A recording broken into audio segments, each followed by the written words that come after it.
Hey, church family. I'm here with my good friends, Jonathan and Katie Norton. We've known each other for a couple years. In fact, we just talked about that recently. We were like, I think it's been like 1 or 2 years. It's been almost 2.5, right? Yeah, yep. 2.5 years. And Jonathan and I talked about talking about his story and doing a testimonial of beauty from ashes. And I love your story, Jonathan. It's always encouraged me, and you've always used it to encourage others. So let's kind of just start from the very beginning. About a 20-year period, right? And That's right, yeah, tell us about some of that dark times. Absolutely. So, battled addiction and to alcohol and drugs for about 20 years. Really nasty, horrible, family-destroying addiction. My faith's always been important to me, and had a relationship with Jesus, but I kept going back to the drug and to alcohol. You know, they say it's one day at a time, and they talk about bottoms and different AA programs or addiction programs, but and it depends on your bottom. You can go your bottom can keep getting lower, and I had several really low bottoms. I think it was my last relapse, which was several years ago, where Katie came home, and she found me just passed out, not responsive, with just vomit everywhere on our bed, and this was our son's third birthday. Yeah. Mm-hmm. And yeah, that was my last relapse. By God's grace, I've been sober ever since. And and then prior to that, when our eldest was a newborn, before I relapsed, Katie was walking out the door. She was done with it. Katie, tell us a little bit about you're walking alongside Jonathan in this, and so you're having also low moments. Mm-hmm. How was that? Kind of describe that to us. Yeah, I think it was definitely a roller coaster.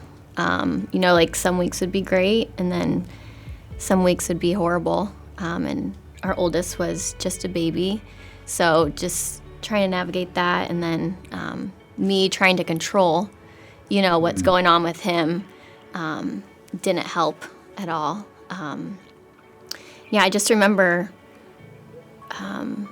just that, an incident would happen, and I'd pack up and just go to my mom's for the weekend, or I'd go for a drive, and I remember just crying out, or going in the bathroom and getting on my knees and just praying and begging God to I don't want to do it. Why is this happening to me? There's also a part of this story, Jonathan, that you've shared with me, and do you mind talking a little bit about how, man, that was a hard thing for you to overcome, because the church is supposed to be a place where we can be able to have those conversations. Doubt can exist, and we can walk through mess together. Yeah. So we were attending another church, and pretty active in that church. And actually, it was really helpful in getting me sober. One of the times before the relapse, it's really helpful in our marriage. Yeah. It looked like things were working out, things were getting restored. Shortly after had been sober for a good amount of time, I relapsed again, and I shared that information with a small group that we were attending, and the pastor of that church removed Katie and I from the small group, and which was unfortunate because Katie needed that support more than ever, and we had a newborn at home, and she was very alone and didn't have that support, and being kicked out of the small group was unfortunate. And then eventually we were kicked out of the church, asked to leave, which was disheartening. Sure. And kind of makes us tempted to resent. If we had to fight that resentment, because I love them. I need to not resent them. Yeah. No, that's good. I love that you're even saying it. Now you're showing the forgiveness on the other side of the other side of the equation. I know, church, I want to speak to you guys just for a second and say, at Hamilton Hills, we say life is messy. Life will always be messy this side of eternity. And so as we walk through life together, obviously we would never want anything bad to happen. We don't welcome mess in our lives like we want to have mess. But when it happens, that's what relationships are for. And that's what the church is for. We're supposed to be a church that's not a museum for saints, but a hospital for sinners. But what's incredible about the love of Jesus, right, is that, Paul said this, where sin abounds or where mess abounds, grace much more abounds. Mm-hmm.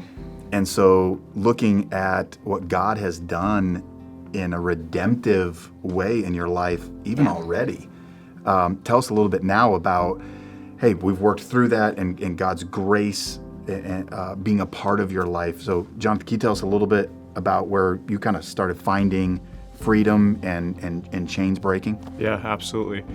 That's the better part. Yeah, right? I'm ready to go with this. So anytime we're in worship and we hear a song and we're singing the lyrics about chains breaking and Jesus doing that, where we're free, we're set free because He's broken those chains. Like, it hits me the most because I was under that bondage, and I can tell you right now that it's because of God's grace He set me free, and I have that freedom today because of that. There's a verse that sits on my desk that's written in my grandmother's handwriting. She's very important to me, and she knows that I keep going back to, and it's Isaiah, and it says, "Do not be afraid, for I am with you. Do not be discouraged, for I am your God. And I'll give you the strength. Surely I'll give you the strength." And He has, and I rely on that so much. I love it. Yeah. When I think about what God has done in your life, I also then look at the redemption too, Katie, that's brought you, and how sticking through some hard times, now God's working in your family's life in an incredible way. Can you talk about a little bit of what God's doing in your life? Yeah, I think there was a lot of trust broken and during all that, and so that took a while to kind of get back. And I remember in those moments, crying out or praying that, I'd be like, okay, I think I'm done. I don't think I can do this anymore. And then I would wake up the next morning with just this peace over me, and everything that I felt the day before was kind of gone. And I knew that only God could be doing that in my heart, because my heart was in a really bad place the day before.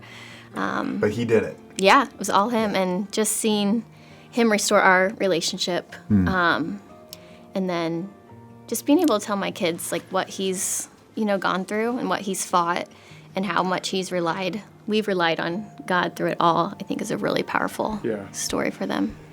Like, it was hopeless for Katie and I, and we have experienced like God's faithfulness.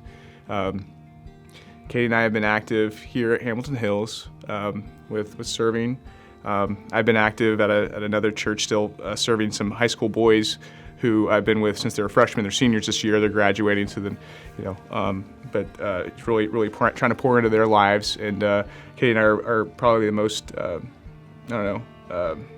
you mentioned satisfied when we're serving. Most healthy, yeah. Most healthy when we're serving others. And that's key to my sobriety too, is serving others. That's really important for my walk and everything else. I would say, talking about relying on God, just knowing He provides. Like, He's been providing. He's protected my job all the way through. I got through, grad school. I got through my job even despite the stuff my sin that I put myself in, all the sin, and He just, I'm telling you what, it just after I got sober from the drugs and alcohol, and my life has soared. Like, our lives have soared. Our relationship is greater than ever. I love her more today than I did the day I asked her to marry me.